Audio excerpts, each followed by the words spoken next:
இப்போ பேசிகிட்டு இருக்க வேளையில் நம் திரையில் பார்க்குறோம் என்டிஏ கூட்டணி பிஜேபி ஜேடியு உள்ளடக்கிய என்டிஏ கூட்டணி 121 சீட்டுகள், இன்னும் ஒரு சீட்டுகள் பெற்றால் அவர்கள் வந்து ஆட்சி அமைக்க சிம்பிள் மெஜாரிட்டி கிடைச்சிரும், தகுதி பெற்று விடுவார்கள். அதாவது ஒரு மினிமம் சிம்பிள் மெஜாரிட்டியில் வந்து ஆட்சி அமைத்து விடுவார்கள். 121 சீட்டுகள் வந்து விட்டார்கள்.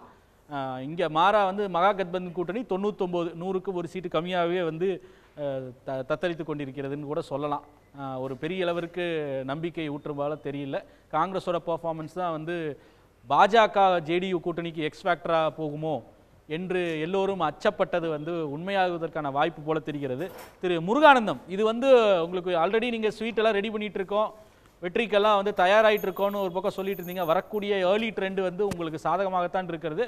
ஆனாலும் காங்கிரஸ் ஆர்ஜேடி கூட்டணி வந்து அந்த அளவுக்கு இன்னும் பின்தங்கி இல்லை. அதே போல் வந்து இன்னொரு 20 சீட்டு தான் அவர்களுக்கும் பாக்கி இருக்குது. இன்னும் என்ன வேண்டிய ட்ரெண்ட்ஸே வந்து 222க்கு தான், இன்னும் 21 தொகுதிக்கு தேவை இருக்குது. இன்னும் அதுக்குள்ள இடைப்பட்ட காலத்தில் வந்து வாக்குகள் என்னும் பொழுது என்ன மாற்றம் வரும்ன்றதும் பார்க்க வேண்டியிருக்கு. ஏன்னா கடந்த ஒரு மணி நேரத்தில் நாம் பார்க்கும்போது ஒரு ரோலர் கோஸ்டர் ரைடு மாதிரி தான் தெரியுது. ஏற்றம் இறக்கம்னு சொல்லிட்டு ஒரு கூட்டணி மாற்றி வருது. அதில் உங்களுக்கு ஒரு சின்ன அட்வான்டேஜ், ஒரு டெஃபினட் எட்ஜ் இருப்பது போல தெரியுது ஒரு 20 சீட்டுக்களில். இது வந்து ஒருவேளை நீங்கள் இந்த நிலை தொடர்ந்து இதுவாக ரிசல்ட் ஆக முடிந்தால், இப்போ நம்ம பேசிக்கொண்டிருக்க வேலையை கூட பாஜக தான் லார்ஜஸ்ட் பார்ட்டி. அப்போது தமிழ்நாட்டில் கூட, இல்லை தமிழ்நாட்டிலோ இல்லை மேற்கு வங்கத்திலோ கேரளா அசாம் போன்ற எங்கே தேர்தல் நடந்தாலும் மித்த இடங்கள்லாம் நீங்கள் பெரிய பிளேயராக இருக்கலாம். மேற்கு வங்கத்தில் இல்லை கேரளாவிலேயோ இல்லைன்னா வந்து அசாம்லேயோ கூட்டணி நம்பி இல்லை. ஆனால் தமிழ்நாட்டில் கூட்டணியில் பெரிய கட்சி அதிமுகவோடு உங்களோட பேர வலிமை அதிகமாகுமா? இது வந்து தமிழ்நாட்டில் உங்களுடைய யுக்தியை கூட மாற்றி அமைக்குவதற்கான ஒரு வாய்ப்பு அமைக்குமா? நான் கூட்டணி மாறுன்னு சொல்லலை, உங்களுடைய பேர வலிமையை பற்றி நான் கேட்குறேன். கார்த்திகேயன், அது வந்து நிச்சயமாக ஏற்கனவே நீங்கள் பேசிக்கொண்டிருந்ததை உண்மையாக கவனித்து கொண்டிருக்கின்ற இது வந்து காங்கிரஸ் வந்து எங்கெல்லாம் இருக்கின்றார்களோ ஒரு பெரிய ஸ்பாயில் ஸ்போர்ட் என்று சொல்லுவார்.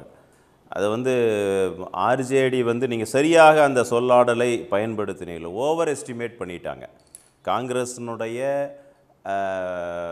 அந்த கூட்டணியை சேர்த்துகின்ற பொழுது அவர்கள் கேட்ட இடங்கள் அதிகம்.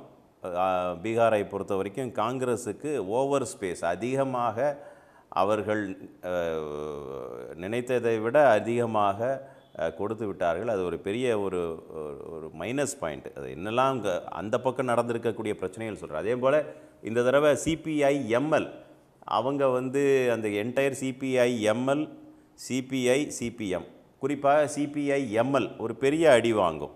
ஏன்னா அந்த பகுதியில்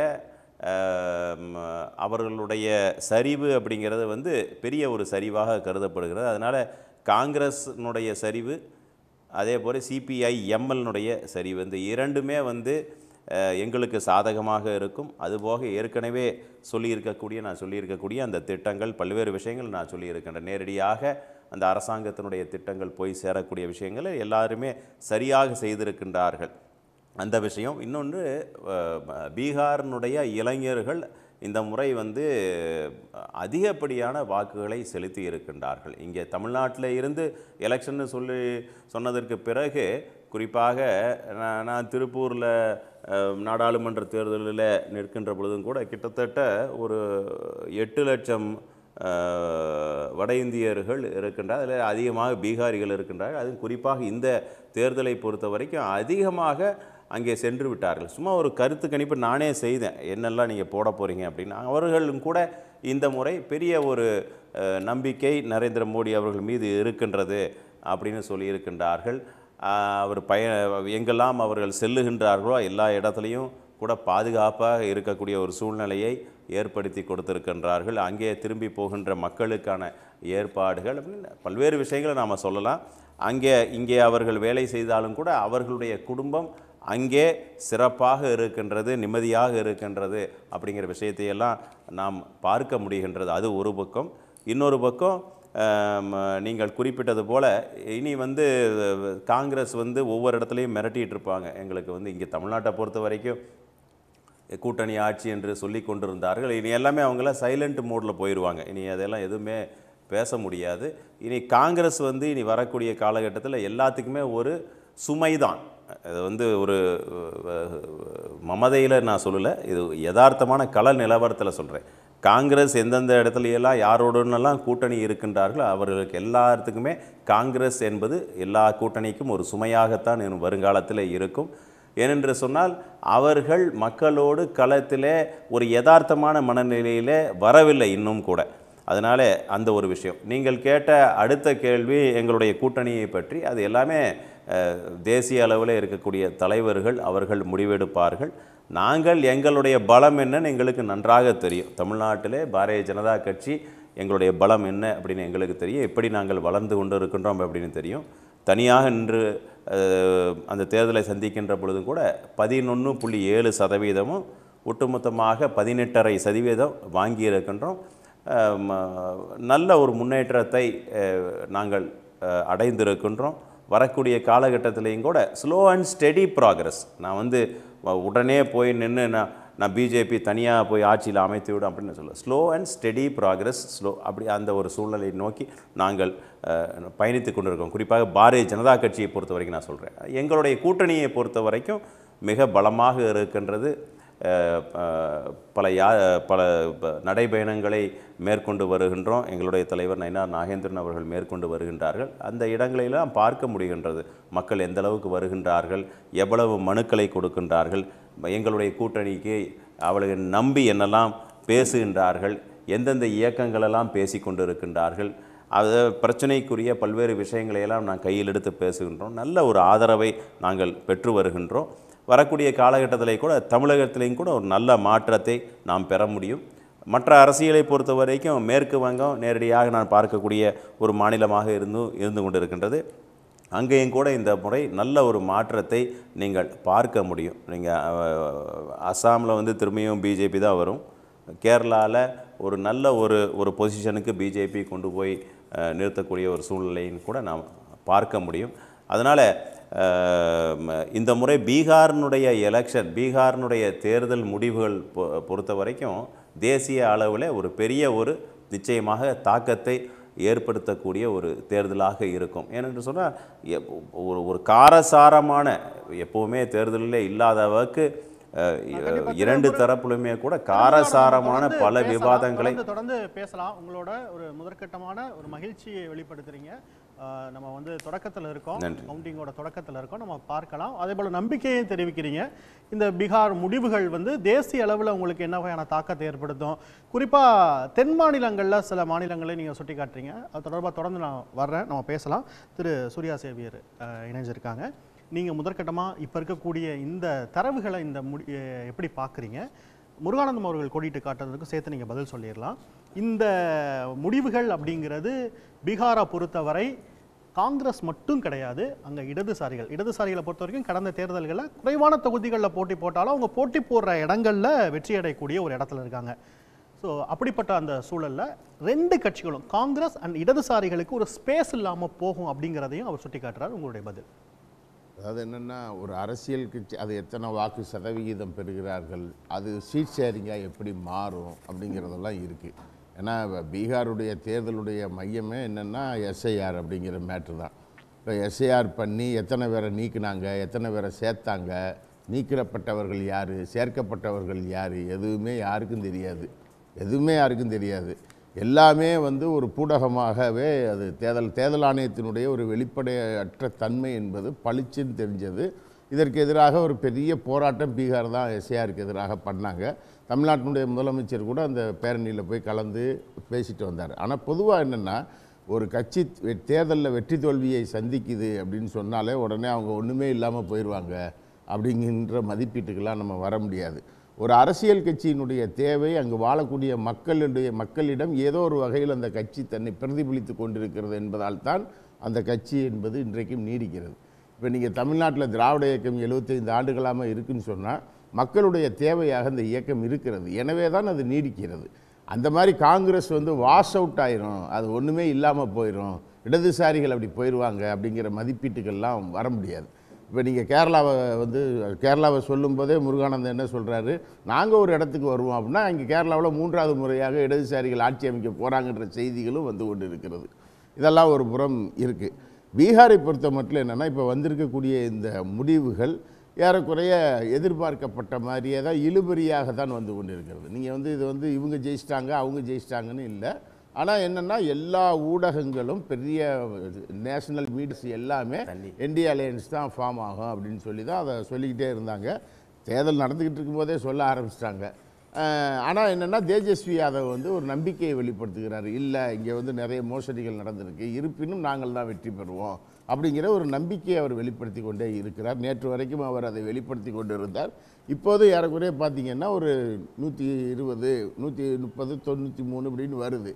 நீங்கள் ஒரு 12 மணிக்கு மேலே தான் இதனுடைய இறுதி கட்டு. ஏன்னா அந்த தொகுதிகளில் வந்து 1000 ஓட்டு 500 ஓட்டு இந்த மாதிரியான வித்தியாசங்களில் வெற்றி பெறக்கூடிய தன்மையை நம்ம பார்க்க வேண்டியிருக்கு. ஏன்னா குஜராத்லேயும் அப்படி நடந்தது, உத்தரப்பிரதேச பார்த்தோம்னா 1% கம்மி தான், ரொம்ப கம்மியாக தான் இருக்கும், ரொம்ப கம்மியாக இருக்கும். நீங்கள் வந்து குஜராத்தில் இது உத்தரப்பிரதேசத்தில் நடந்த தேர்தலில் பார்த்தீங்கன்னா 200 தொகுதிகளில் 1000 ஓட்டுக்கு வித்தியாசத்தில் தான் வெற்றி தோல்வியே வந்தது கிட்டத்தட்ட. அப்படியெல்லாம் வந்தது. அப்போ அந்த மாதிரி வந்து எது வெற்றி பெறும் எது தோல்வி அடையும், இல்லை இதுக்கு இடையில என்னெல்லாம் நடக்கும், இப்போ ஓட்டு பெட்டி இருக்கா இல்லை, இது விவாதமெல்லாம் போய்கிட்டு இருக்கு. அதனால் என்னென்னா இப்போதைக்கு நம்ம வந்து இதை உறுதியாக சொல்ல முடியாது.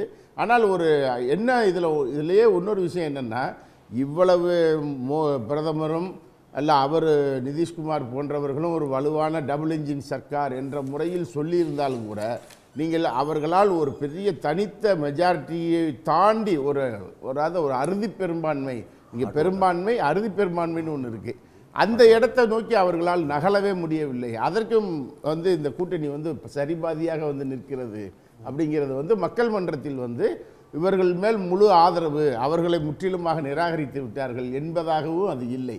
சரிக்கு சமமாக வந்து நிற்பது அப்படிங்கிறது வந்து ரொம்ப முக்கியமானது. நீங்கள் சொன்ன மாதிரி அந்த 1% வாக்கு அப்படிங்கிறது வந்து அதுக்குள்ளே தான் அதனுடைய வெற்றி தோல்விகள் நிற்கிறது. எஸ்ஐஆருடைய குழப்பங்கள்லாம் இது என்ன நடந்தது ஏது அப்படிங்கிறதெல்லாம் இன்னும் கொஞ்சம் நேரத்தில் எல்லாமே வெளியே வரும். இப்போ இதில் சொல்லக்கூடிய இன்னொரு விஷயம், காங்கிரஸ் மேலே வந்து ஒரு பெரிய எதிர்பார்ப்பு இந்த தேர்தலில் இருந்துச்சு. அவங்களுடைய பர்ஃபார்மன்ஸ் அப்படிங்கிறது மகாகட்பந்தனுடைய வெற்றியை தீர்மானிக்கக்கூடிய ஒன்று அப்படின்னு. ஆனால் நம்ம முடிவுகளில் பார்த்துக்கிட்டு இருக்கோம், கடந்த வருடம் நடந்தது, தொகுதிகளில் அதிகமாக போட்டி போடுறாங்க, ஆனால் அவங்க வெற்றி அடையக்கூடிய அந்த சீட்டோட எண்ணிக்கை கம்மியாக இருக்குது. அது மகாகட்பந்தனுக்கு ஒரு பலவீனமாக இருக்குது. காங்கிரஸ் ஒரு பலவீனமான ஆட்டக்காரராக இருக்காரா? நிச்சயமாக. ஏன்னா காங்கிரஸ் வந்து ஒரு 75 ஆண்டு காலம் ஆட்சி பொறுப்பில் இருந்தவங்க, 70 ஆண்டு காலங்கள் இருந்தவங்க. நீங்கள் வந்து இப்போ தமிழ்நாட்டிலே நீங்கள் எடுத்து பார்த்தீங்கன்னு சொன்னாலும் இது வந்து நீங்கள் சொல்லக்கூடியது உண்மைதான். தமிழ்நாட்டில் இப்போ நீங்கள் வந்து நாடாளுமன்ற தேர்தல் முடிவுகள் எடுத்து பார்த்தீங்கன்னா திமுக கூட்டணி, திமுக வேட்பாளர்கள் நிற்கக்கூடிய இடங்களில் வந்து லீடிங் அதிகமாக இருக்கும். காங்கிரஸ் வேட்பாளர்கள் நிற்கிற இடத்துல பார்த்தீங்கன்னா இது ரொம்ப குறைவாக இருக்கும். அதே போல் சட்டமன்ற தேர்தல் முடிவுகள் எடுத்து பார்த்தீங்கன்னா திமுக வேட்பாளர்கள் 1 லட்சம் 1.5 அப்படின்ற ரேஞ்சுக்கு போவாங்க. இவங்களுக்கும் எதிரிகளுக்குமான இது வந்து 10,000 ஓட்டு வித்தியாசத்துக்குள்ளே வந்து நிற்கும். அப்படி வந்து என்னென்னா காங்கிரஸ் மீதான ஒரு நம்பிக்கையை உருவாக்குவதற்கான ராகுல் காந்தி ஒரு முயற்சியை மேற்கொள்கிறார். ஆட்சியில் இருந்த கட்சி, ஆட்சியை இழந்த கட்சி, மத்திய ஒன்றிய ஆட்சியை நடத்திய கட்சி, அதன் மீது ஏராளமான விமர்சனங்கள் இருக்கும்.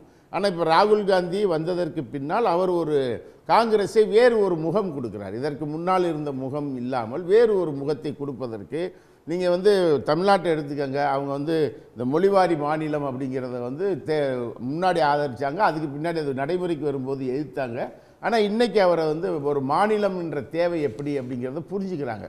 அந்த மாதிரியான ஒரு காங்கிரஸில் தலைவராக இருக்கக்கூடிய ராகுல் காந்தியினுடைய நடவடிக்கை என்பது வந்து மக்கள் மன்றத்தில் இன்னும் கொஞ்சம் போய் சேர வேண்டிய அவசியம் இருக்குது. அவருடைய பார்வை, ஒரு நவீன இந்தியா அப்படிங்கிற ஒரு பார்வையை அவர் எப்படி வைக்கிறாரு, அதை வந்து மக்கள் மன்றத்தில் போய் சென்று சேர்வதும் அது நம்பிக்கையாக மாறுவதும் அதற்கான கால இடைவெளி என்பது இருக்குது. அதற்கிடையில் இந்த மாதிரியான ஒரு செட்பேக்கை காங்கிரஸ் சந்தித்து கொண்டு தான் இருக்கும். ஆனால் நீங்கள் இன்றைக்கும் பார்த்தீங்கன்னா இந்தியாவில் ஒரு வட மாநிலங்கள் எடுங்க, எல்லா இடத்துலையும் இருங்க, ஒரு குக்கிராமம் வரைக்கும் ஒரு கிளைகள் இருக்கக்கூடிய கட்சியாக காங்கிரஸ் கட்சி இருக்கும். ஏன்னா காங்கிரஸுக்கு அப்படி ஒரு தொடர்புகள், ஏன்னா இந்திய விடுதலையில் முக்கியமான பங்கேற்ற கட்சி, ஆண்ட கட்சி, அதற்கு ஒரு தொடர்புகள் இருக்குது. இன்றைக்கி இருக்கக்கூடிய பாஜக யார்? நேற்றைய காங்கிரஸ் தான். இன்றைக்கி இருக்கக்கூடிய பாஜக நேற்றைய காங்கிரஸ்காரங்க தான் இன்றைய பாஜக.